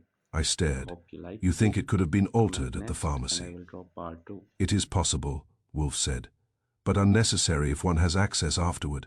A bottle can be opened and receipted neatly. A cap can be twisted wrong and corrected. A substitution can be made, especially if the tablets are common in appearance. I thought about the cap that turned too easily, the faint catch, the neat alignment, the feeling of a hand that had practiced being invisible. Della's the kind of person who would receipt a cap neat, I said. Wolfe's eyes met mine. Yes, she would consider it important. Clara stared at the paperclip marker by the mailboxes. But what about the threatening calls? Nina heard one. Quiet male voice. Wolfe's eyelids lowered. A quiet male voice can be hired. It can also be borrowed. Borrowed? I asked. Wolfe's mouth tightened. Miss Knox runs a court. Courts have allies. That was a Wolfe sentence. Short, simple, and full of trouble. I walked to the window and looked out at the street. A man in a knit cap hustled along with a bag of groceries. A taxi crawled through traffic like an animal, tired of being useful. New York did not care about our board game. Behind me, Wolfe's voice continued, smooth as a knife. The killer did not need to poison chocolate, he said. He needed to poison a moment after. The box was the bell, the phone call was the shove, the pills were the trap. Clara's voice was hoarse, and Della orchestrated it. We do not assert, Wolfe said, until we can prove. I turned back. How do we prove it? Wolfe nodded toward the diagram. We ask who knew Jace would open first. We already did, I said. Della. Wolfe's eyes sharpened. We ask it publicly. We ask it in a way that forces reactions. We arrange a scene in which the players must defend their knowledge. Clara frowned. You mean confront her? Not crudely, Wolfe said. We will invite her to speak of habit. She will speak too confidently. People who govern cannot resist explaining the rules. I grinned despite myself. You're going to bait her with her own authority. Wolfe's lip curled faintly. Authority is always bait to those who crave it. I moved the paperclip, Della slightly closer to the nickel Jace. She knows him. She knows his weakness. And she knows the building will forgive him until it is too late, Wolfe said. Clara's eyes narrowed. But why would she want to frame Theo? Wolfe's gaze drifted to the marker near the door. The dime for Nina. Because Theo is the simplest shadow. Loud, bitter, romantic history. The building prefers its villains uncomplicated. And Della, I said, would understand what the building prefers. Wolfe nodded once. She understands appetite in more than one form. The silence that followed was not empty. It was packed with implications. I thought of Della Knox again, her sharp eyes, her courtly certainty, her ability to say, "Oh, go ahead, it's fine," in a tone that made it a command. She knows every habit, I said quietly, every shortcut. Yes, Wolfe said. Every little permission people give without thinking, I added. Wolfe leaned back, his bulk settling like finality. Exactly. Clara's voice was a whisper. So she didn't have to force anything. No, Wolfe said. She only had to ring a bell. I stared at the diagram, a few coins, a paperclip, a cufflink, a childish map of a lobby that now felt like a trap diagram. Who opens first? I said. Wolfe's eyes met mine. Yes, Archie, and who makes sure they do, I said. Wolfe nodded once, almost imperceptibly. Now, he said, we will learn what Marilyn threatened. What she saved besides chocolate, what she kept for later, like a secret. When we know that, motive will cease to be conjecture. I picked up my coat. I'll go talk to her neighbors again. Wolfe's voice stopped me at the door. And Archie, be courteous. I turned. To Della Knox. To everyone, Wolfe said. Bland. When one deals with governance, one must not appear rebellious. Rebellion alerts the tyrant. I smiled. So we smile and nod. Precisely, Wolfe said. We let her believe she is in command. And then, Wolfe's eyes gleamed cold and pleased. Then, he said, we ask who opens first. Chapter 9. The gift that wasn't Wolfe does not accuse, he arranges. By 7 that evening the office was full, and not by accident. Inspector Kramer stood near the window with the air of a man prepared to object to everything. Clara Rivington sat rigid but composed. Howard Peskett occupied the edge of a chair as if ready to spring from it. Jace Hall hovered uneasily by the bookcase, under instructions to remain silent unless addressed. Mr. Rourke stood squarely, arms folded. Nina Vale leaned against the wall, observant and quiet. And Della Knox sat in the red leather chair opposite Wolfe's desk. Like a woman attending a board meeting she expected to win. She wore navy, severe and tidy. Her posture was impeccable. Her expression was patient, too patient. Wolfe regarded her for a long moment, then folded his hands across his vest. Miss Knox, he began mildly, I have a riddle.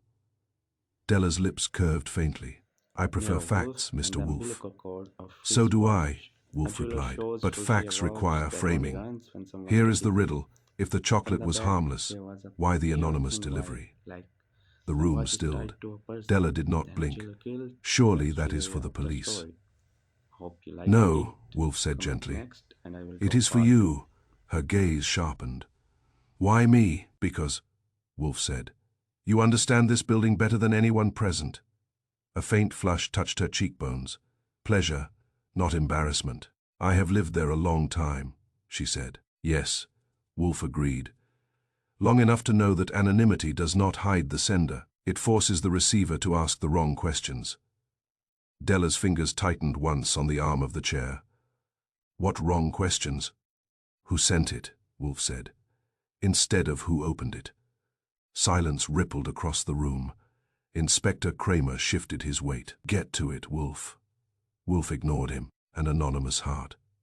Shaped box, Wolfe continued, voice calm and deliberate, is not merely a gift, it is a suggestion.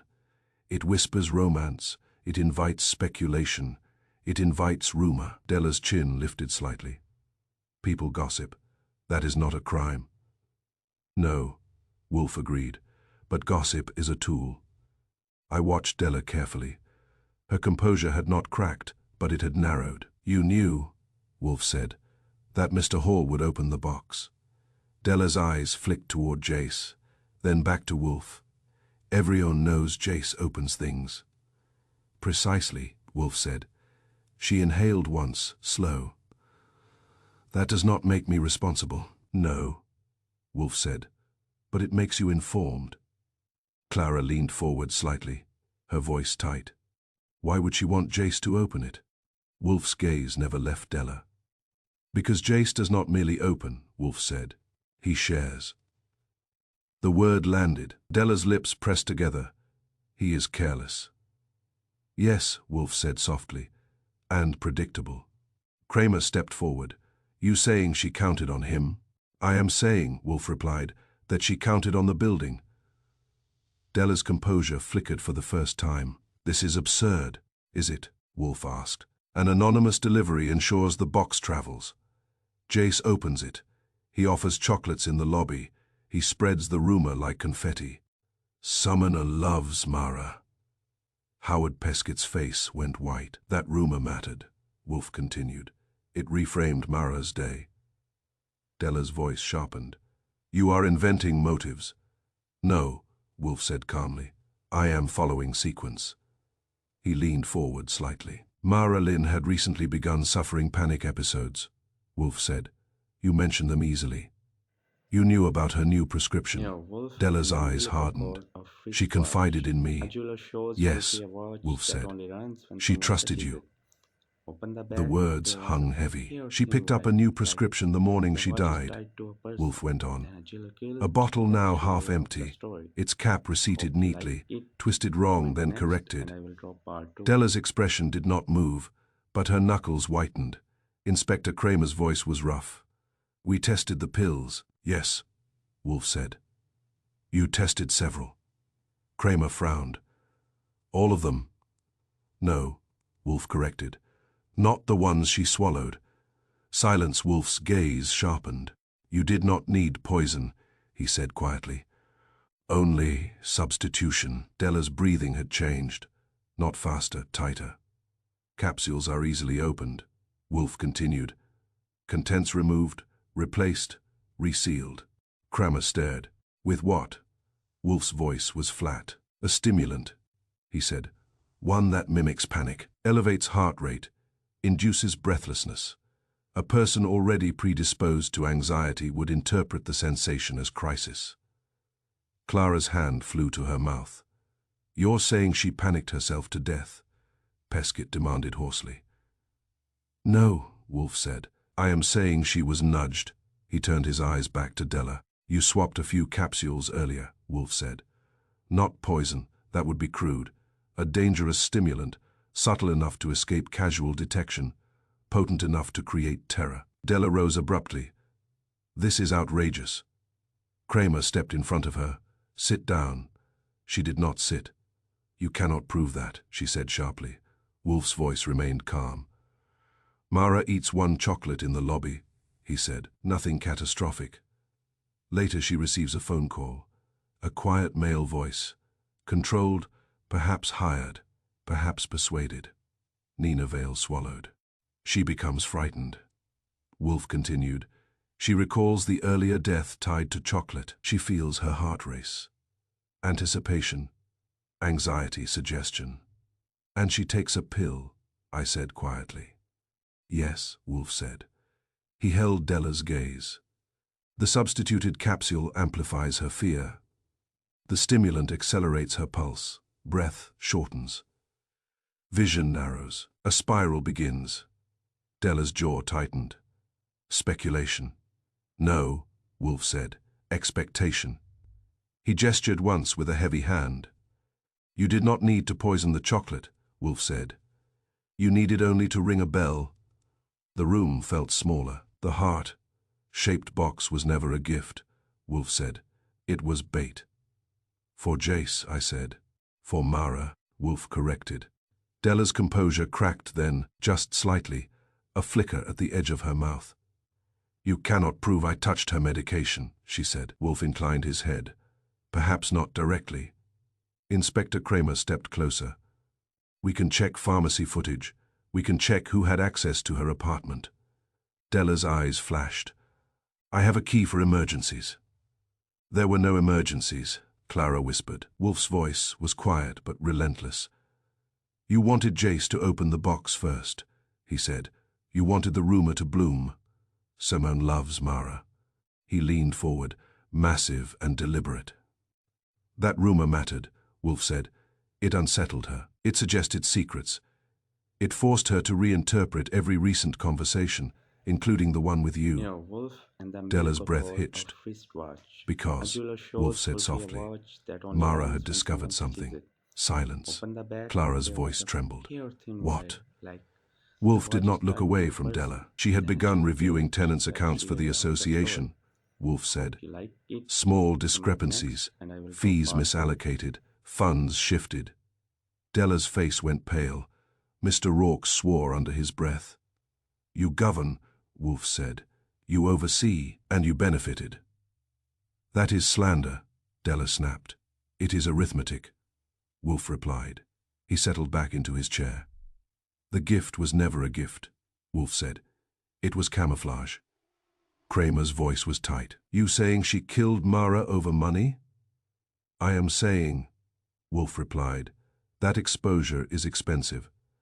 Della's eyes darted toward the door. And anonymity, Wolfe concluded, does not hide the sender.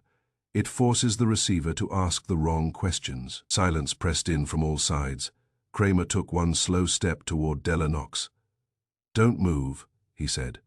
For the first time since she entered the room, Della Knox did not look like she was in command. Chapter 10. The last ribbon Nero Wolfe does not raise his voice when he delivers a verdict. He lowers it. The room had gone airless.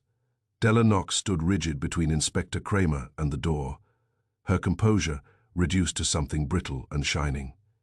Clara Rivington sat with both hands pressed flat to her knees, as if bracing for impact. Howard Peskett had not moved in several minutes. Jace Hall stared at the carpet like a boy who had just learned what a loaded gun feels like. Wolfe sat immovable behind his desk, vast and still, like a judge who has no need to pace. The death, he said calmly, was not chocolate. No one spoke. It was a heart-shaped lie. Wolfe continued, time to strike a weak seam. Della's jaw tightened. You are dramatizing. No, Wolfe said. I am clarifying. He folded his hands. Mara Lynn had recently ended a relationship, he said. She had suffered panic episodes. She had begun new medication, and she had discovered irregularities in the Tenants Association accounts. Mr. Rourke shifted uncomfortably. She trusted you, Wolfe went on. She confided in you. She told you about the panic, about the prescription, about her suspicions. Clara inhaled sharply. You knew, Wolfe said, that she was vulnerable to suggestion, that she feared losing control, that her heart already misbehaved under stress. Della's lips parted, but no sound emerged. So you crafted a moment, Wolfe said. An anonymous delivery, a heart-shaped box, not because it would poison her, but because it would unsettle her. He glanced briefly at Jace. You relied on Mr. Hall to open it, Wolfe said, to share it, to spread it. Jace swallowed. You relied on rumor, Wolfe continued. You knew what the lobby would say. Someone loves Mara. Someone has come back. Howard Peskett's face flinched at that. Mara, believing someone had returned to claim her, Wolfe said, took her calm pill before the night grew loud. Clara's hands trembled. You altered a few capsules earlier, Wolfe said, his voice flat as slate. Not with poison. That would have been crude. You replaced them with a stimulant, something legal in small doses, something capable of accelerating her pulse, tightening her chest, sharpening her breath. Inspector Kramer's voice was tight. Toxicology report just came in, elevated levels of a stimulant compound, not in her prescription. The words struck the room like a gavel. Della's composure cracked visibly now. Her shoulders sagged a fraction. Her eyes darted once toward the window, then toward the door, measuring distances that no longer mattered. The altered capsule did not kill her directly, Wolfe said. It accelerated her heart. It amplified her fear. He leaned forward slightly. And fear, he said quietly, did the rest. Silence fell heavy and complete. Mara interpreted the racing pulse as crisis, Wolfe continued. She believed the chocolate might be tainted. She believed the anonymous gesture meant something unfinished. Her body responded to expectation. He tapped the desk once. Expectation turned her body into a trap. Clara let out a strangled breath. Della found her voice at last. You cannot prove I touched her pills. Wolfe did not blink. You had emergency access, he said. You knew her routine. You knew when she would be out collecting the prescription. You knew where she kept it. He paused. And you reseated the cap neatly, because you care about appearances. Della's breath quickened. You also arranged a phone call, Wolfe said. A quiet male voice, controlled.